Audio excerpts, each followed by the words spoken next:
이 시간 우리 전도서 12장 1절로 14절의 말씀 또 함께 읽겠습니다. 오늘 주실 말씀 전도서 12장 1절로 14절까지의 말씀입니다.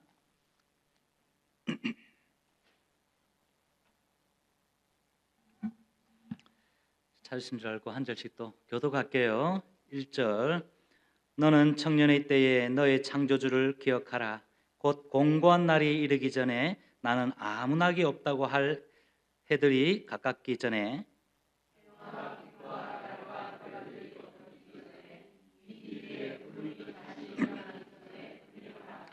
그런 날에는 집을 지키는 자들이 떨 것이며 힘 있는 자들이 구부러질 것이며 맷돌질하는 자들이 적음으로 그칠 것이며 창들로 내다보는 자가 어두워질 것이며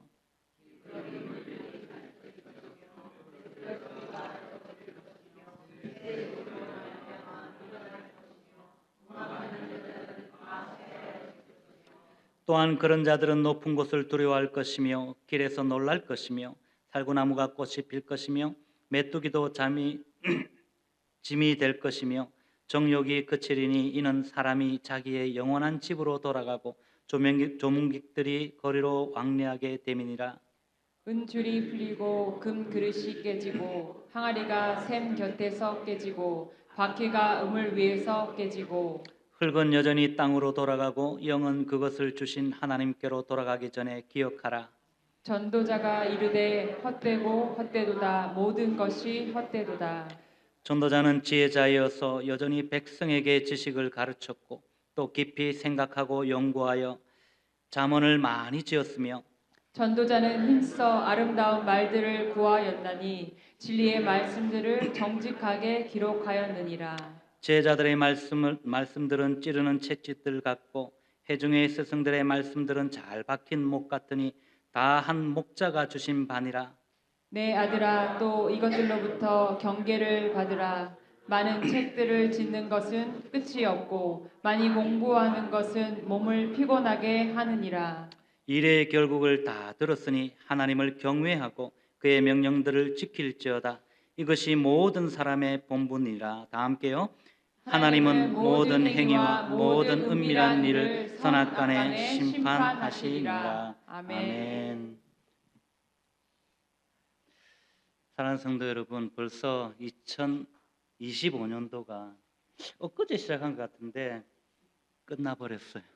이제 불과 3시간 남았네요. 3시간밖에 남지 않았어요.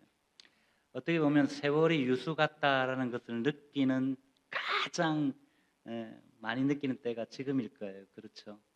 언제 시작한지 모르게 한 해가 그냥 가버린 것 같아요. 그러나 여러분, 시작이 있으면 반드시 끝이 있잖아요. 태초에 하나님께서 천지를 창조하셨기 때문에 주님의 재림으로서 반드시 역사는 종말을 맞게 될 것입니다. 오늘 전도자 그는 전도서 1장부터 11장 8절까지의 말씀에서 참회하는 마음으로 인생들을 돌아봤습니다. 그러면서 이어지는 11장 9절 말씀부터 오늘 본문 12장에 와서는 특별히 청년이여 내 청년의 날들이라고 말하면서 또 청년의 때에라는 이런 말들을 사용하므로 청년들을 향해서 자신의 애틋한 마음을 표현하고 있는 것을 우리가 보게 됩니다. 그래서 오늘 본문은 겉으로 보기에는 청년들에게 권면하는 것 같지만 사실은 청년의 때라는 말은 여러분 오늘날 우리가 생각하는 청년, 젊은이들이라는 그런 의미와는 조금 차이가 있습니다. 히브리어 원어를 보면 청년의 때는 젊음의 때라는 의미도 있지만 한창일 때라는 어떤 의미가 있고 또 잘 나갈 때라는 뜻도 있어요. 그런데 여러분 잘 나갈 때가 꼭 청년의 때만은 아니잖아요. 잘 나갈 때가 우리가 꼭 젊을 때만은 아니라는 거죠. 늙어서도 얼마든지 잘 나가는 분 계시더라고요. 후반기 삶을 사는데 너무 멋지게 사는 분들 많더라는 거죠.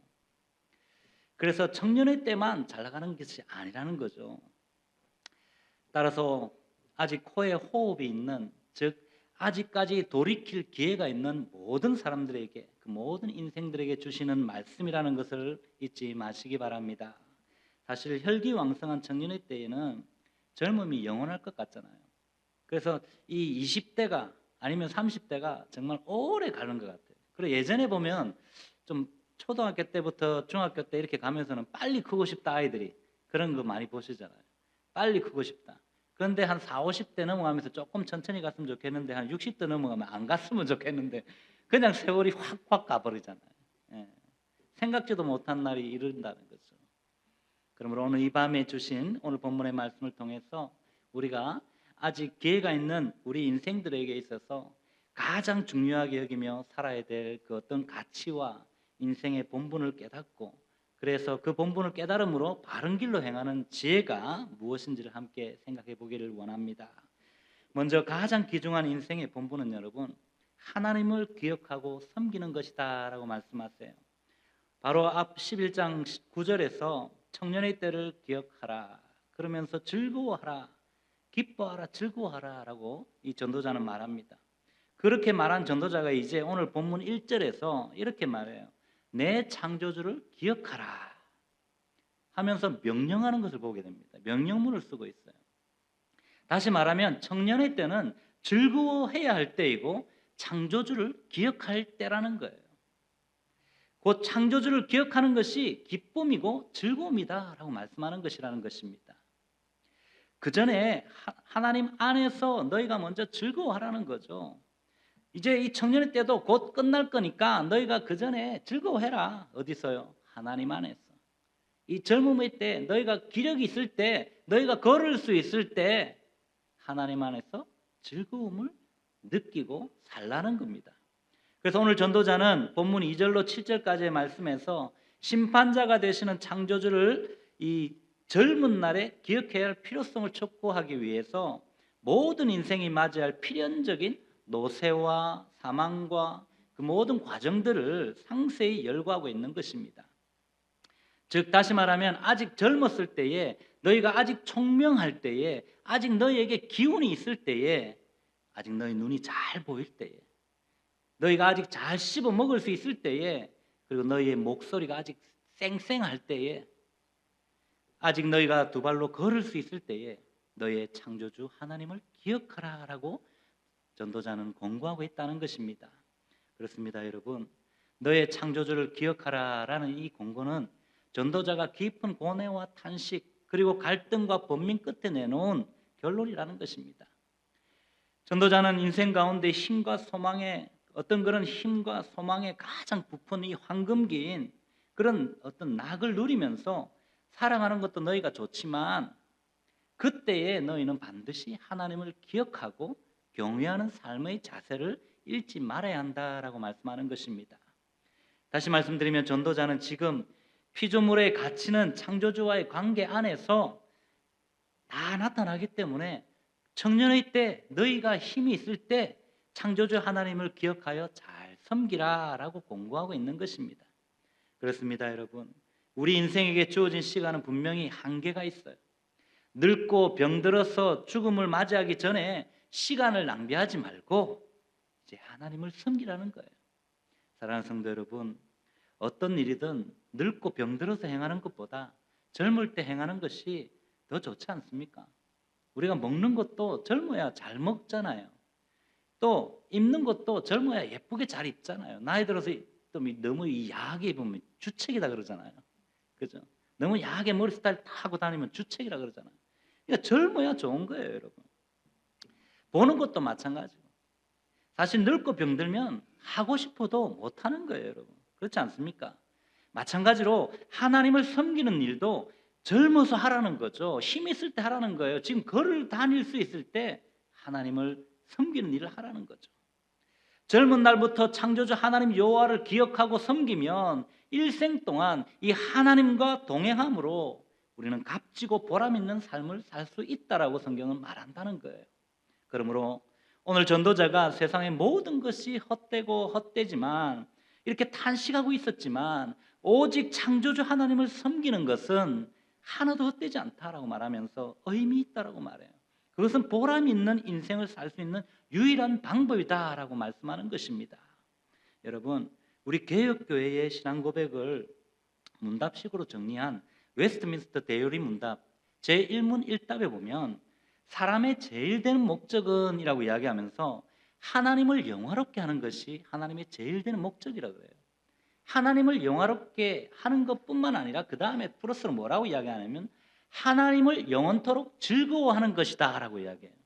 하나님을 영원토록 즐거워한다는 말은 내가 하나님으로 인해서 즐거워하는 것이에요. 또 내가 하나님을 즐겁게 해드리는 거예요. 이 안에는 두 가지 이런 의미가 있는 거예요.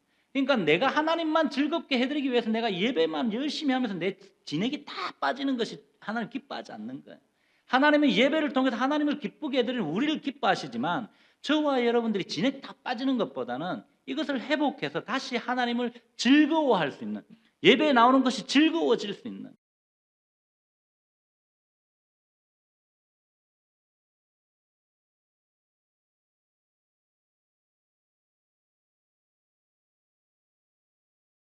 그냥 이렇게 있는 거 말고 조금만 올리면 얼마나 좋아요. 이런 좀 우리 새해가 되었으면 좋겠습니다. 창조주 하나님을 인정하고 예배한다. 이것이 바로 하나님을 즐거워한다. 이거라 그랬습니다. 그렇다면 우리가 이제는 즐거운 마음으로 예배에 임하는 저와 여러분 다 되시기를 주님의 이름으로 축원드립니다. 두 번째로 가장 귀한 인생의 본보는 여러분, 하나님의 말씀을 기억하고 뭐 하는 것이냐면 순종해야 된다. 순종해야 된다. 오늘 전도자는 누구보다 많은 지식과 지혜로 많은 잠언과 책을 지었다라고 이야기해요. 다시 말하면 박사의 박사라는 거예요. 박사 중에 박사라는 거예요. 그렇게 천재적인 소질을 가지고 있는 거예요. 그런데 이 전도자는 정말 자신의 아들에게 목자이신 하나님이 주신 말씀의 교훈을 받아서 순종하며 살라라고 교훈하고 있다는 겁니다. 세상에도 수많은 학자와 스승들이 자신의 지식과 지혜로 제자들을 양육하지 않습니까? 그러나 전도자는 오늘 많은 책을 짓는 것은 끝이 없고 많이 공부하는 것은 몸을 피곤하게 한다라고 말하면서 모든 것이 헛되다라고 강조합니다. 제가 박사과정 공부할 때 그랬습니다. 우리 목사님들이 야 공부해봐야 돈 박살나고 개 박살난다면서 집안 박사는 다 박살나는 거라면서 건강 박살나고 정말 이해가 됩니다. 오늘 솔로몬도 딱 그렇게 이야기하잖아요. 많이 공부하는 것을 몸을 피곤하게 한다. 쉽게 말하면 몸을 상하게 한다는 말이에요. 헛되다는 겁니다. 그러나 헛된 사람의 지식이나 지혜와 달리 하나님의 말씀은요, 젊은이로 창조주 하나님을 기억하고 섬기게 하고 또 영육간에 바르고 복된 길이 무엇인지를 가르쳐 준다는 사실을 기억할 수 있기를 바랍니다.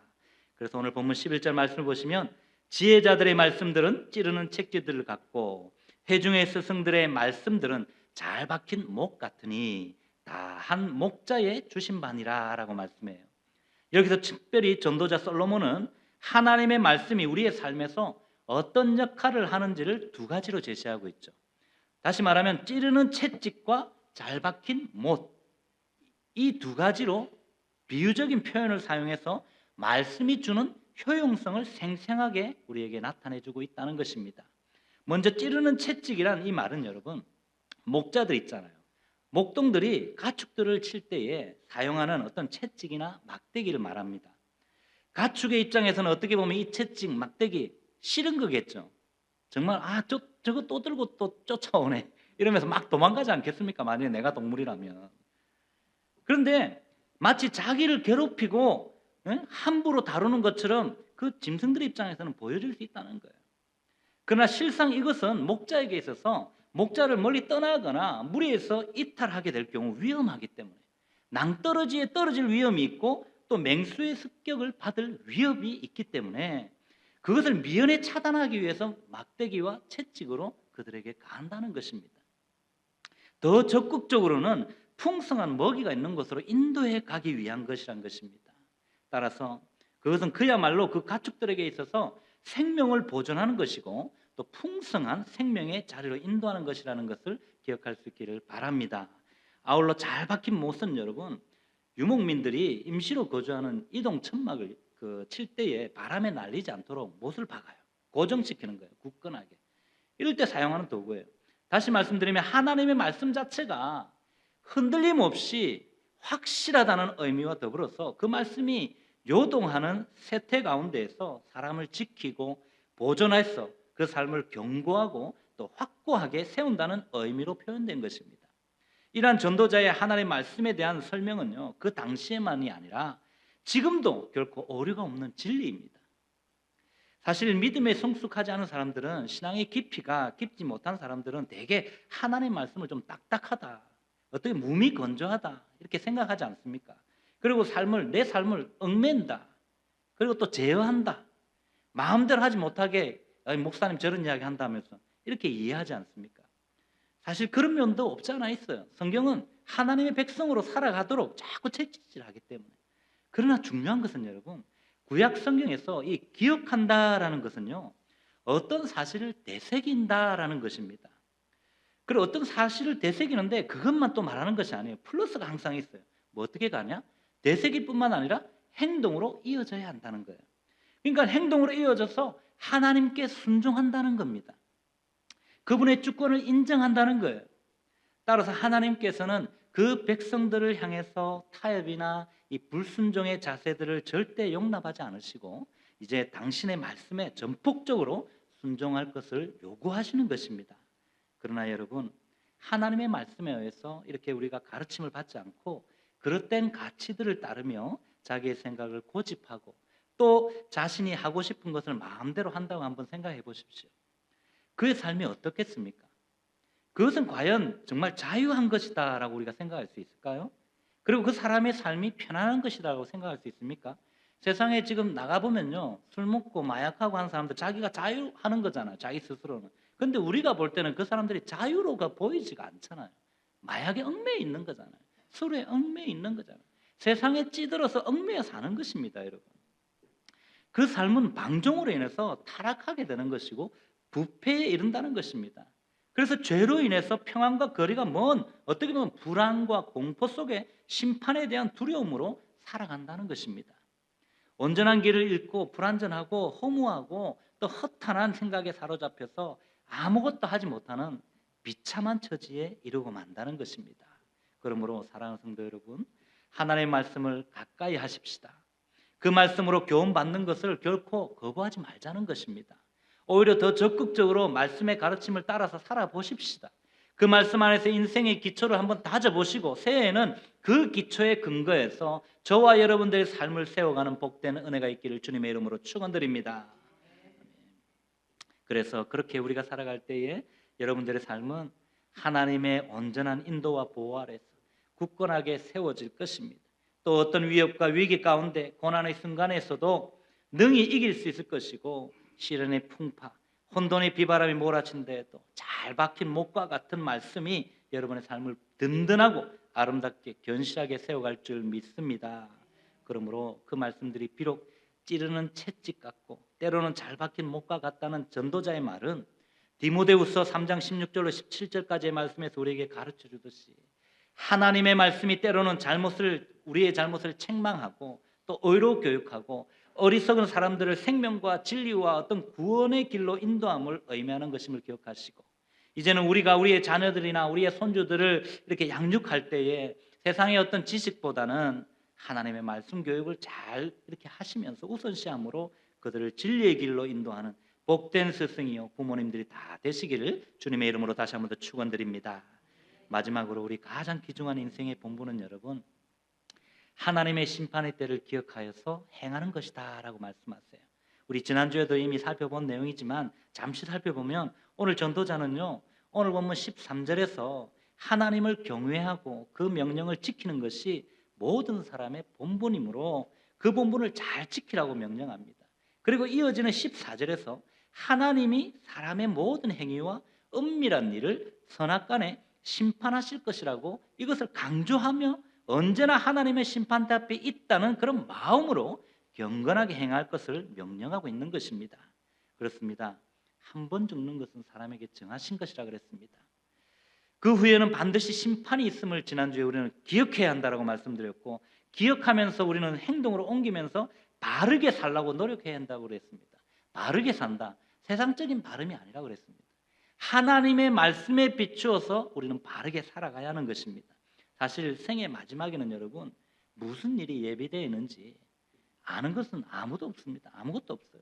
그냥 우리가 미래에 앞으로 예수님의 재림 이후에 심판대에 섰을 때 반드시 심판이 있다라는 것을 우리가 기억만 하고 간다면, 이 땅을 살아간다면, 의식하고 살아간다면 처음부터 마지막까지 무엇을 위해 내가 어떻게 준비할 것인지에 대해서 우리는 중요한 기준을 세울 수 있지 않습니까?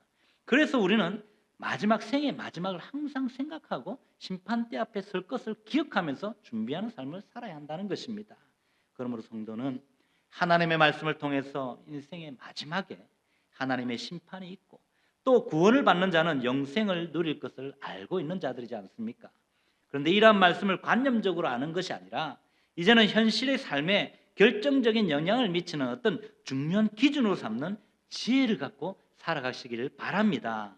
이 땅에서 인생의 모든 것이 헛되기에 여러분, 영원하신 창조주 하나님을 기억하고 섬기는 것이 우리 인생의 유일하고도 영원한 의도임을 전도자는 이렇게 의미임을 전도자는 교훈하고 있다는 거예요.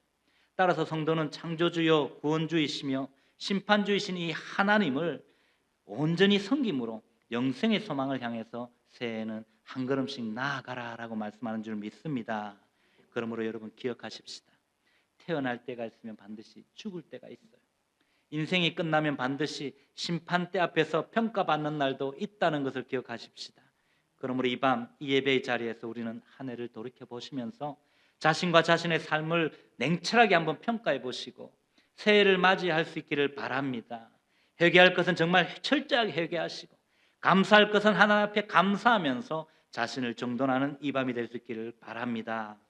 오늘 2025년의 마지막 날 2026년을 기대하는 이 예배의 자리에서 창조주를 기억하고 즐거워하며 제한된 인생을 가치 있게 살기 위해서 성경이 하나님의 계심을 믿으시고 최종 권위를 갖고 하나님의 말씀으로 받아들일 뿐만 아니라 이제 그 가르침에 순종하면서 교회의 공동체 안에서 함께 예배하며 교제하기에 힘쓰는 저와 여러분 다 되시기를 바랍니다. 또한 매 순간 창조주 또 심판주 되시는 하나님 앞에서 두려움으로 진리와 선을 따라서 행하시며 해 아래 모든 것이 헛되지만 이제는 하나님과 그분의 말씀은 영원하다라는 사실을 믿으시고 매사에 나를 창조하신 그 창조주 하나님을 기억하시고 주어진 모든 것이 하나님의 은혜임을 인정하시고 감사하는 예배자로 살기를 다짐하고 결단함으로 이 2026년 새해를 맞이하는 복된 인생들이 다 되시기를 주님의 거룩하신 이름으로 축원드립니다.